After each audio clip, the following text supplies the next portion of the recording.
ہمارے ہاں ہوا کیا، الہ کا ترجمہ تو کیا معبود، عبادت کا ترجمہ کیا پرستش، لہذا شرک ہو گیا بتوں کا پوجنا۔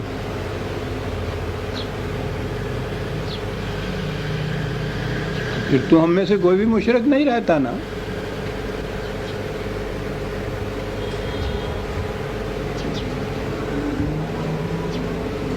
پھر جھگڑا چلا ہمارے ہاں فرقوں میں آگے،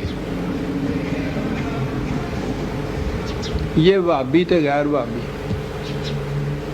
قبروں پر جانا، وہاں دیے جلانا یا مرادیں مانگنا، عرس کرنا، ان کی مخالفت کرنے والے، پتہ نہیں آپ لوگوں کے ہاں بھی تھا، ہمارے ہاں پنجاب میں ان کو موحد کہتے تھے نا، موحد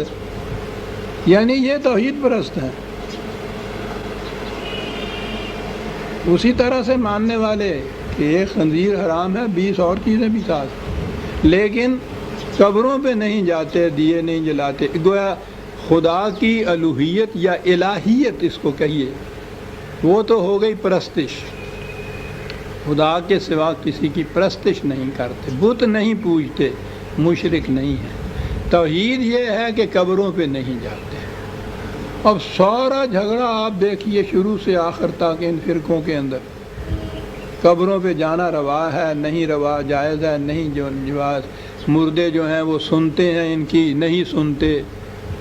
اولیاء اللہ مرادیں برداتے ہیں نہیں یعنی جھگڑا سارا شرک اور توحید کا اس میں سمٹ گیا۔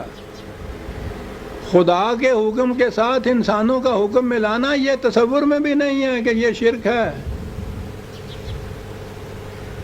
وہ چل رہا ہے، ان کے ہاں بھی چل رہا ہے، جو یہ دیے جلانا جو ہے یہ غیر اسلامی قرار دیتے ہیں، ان کے ہاں بھی چل رہا ہے، جو دیے جلا کے آ جاتے ہیں، سب دونوں کے ہاں یہ سب کچھ چل رہا ہے۔ یہ شرک ہر جگہ موجود ہے، تو شرک سمٹ کے آ گیا بت پرستی میں یا قبر پرستی میں، اور بڑا آسان ہو گیا مسئلہ۔ ہر قسم کی حکومت میں یہ اسلام آپ کا اس اسلام کی اجازت آپ کو ملتی ہے، وہاں جھگڑا یہی تھا صاحب، سارا وقت تاریخ پاکستان میں، اور لوگ بھی تھے، زندگی کا اعتبار نہیں میں عرض کروں کہ میں نے 10 سال وہاں ساتھ اندر کام کیا قائد اعظم کے ساتھ، میرے سپرد محاذ ہی یہی تھا، اور وہاں سارا وقت یہ ثابت کرنے میں لگ گیا کہ بابا شرک انسانوں کے بنائے ہوئے احکام کی اطاعت کو کہتے ہیں، اور وہ ہندوستان میں رہتے ہوئے یہاں کی جمہوریت کے تابع ممکن ہی نہیں وہ اسلام یا وہ ایمان، اور وہاں یہ چیز تھی کہ نہیں بتوں کی پرستش کو کہتے ہیں، اور ہندو ہمیں نہ مجبور کرتا ہے بلکہ اجازت دیتا ہے کہ اپنی مسجدوں میں جا کے تم جس طرح سے جی چاہے نماز پڑھ لو، یہ پڑھ لو توحید ہو گئی، مندر میں جا کے بتوں کے سامنے جھک جاؤ تو وہ شرک ہو گیا۔ یعنی آپ حیران ہوں گے کہ یہ بات جو تھی قریب 10 سال تک مابہن نزاع رہی، وہاں اختلاف اس پہ رہا، بحثیں اس کے اوپر رہیں کہ کسی غیر مسلم حکومت کے اندر رہتے ہوئے توحید پرست ہو نہیں سکتے،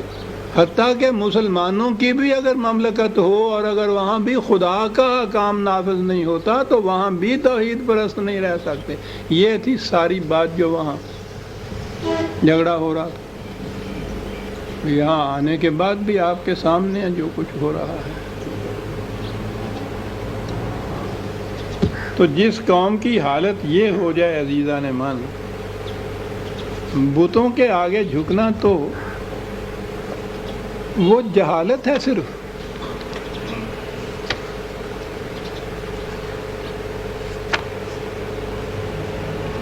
عملی زندگی کے اوپر اس کا کوئی اثر نہیں پڑتا. یعنی احکام، قوانین، عطائت وہ آپ باہر جن جن کی بھی کرنا چاہتے ہیں کیجئے. یہ بات کہ جا کے کسی مورتی کے سامنے ڈنڈوت بجا لایا، اس کا اس کے ساتھ تعلق ہی کچھ نہیں ہوتا.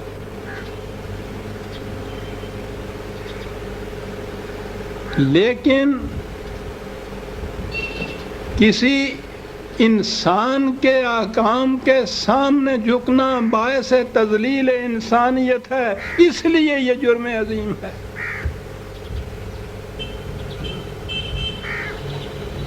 قرآن نے ایسے ہی اسے ظلم عظیم نہیں کہا، کفر کو نہیں کہا اس نے ظلم عظیم.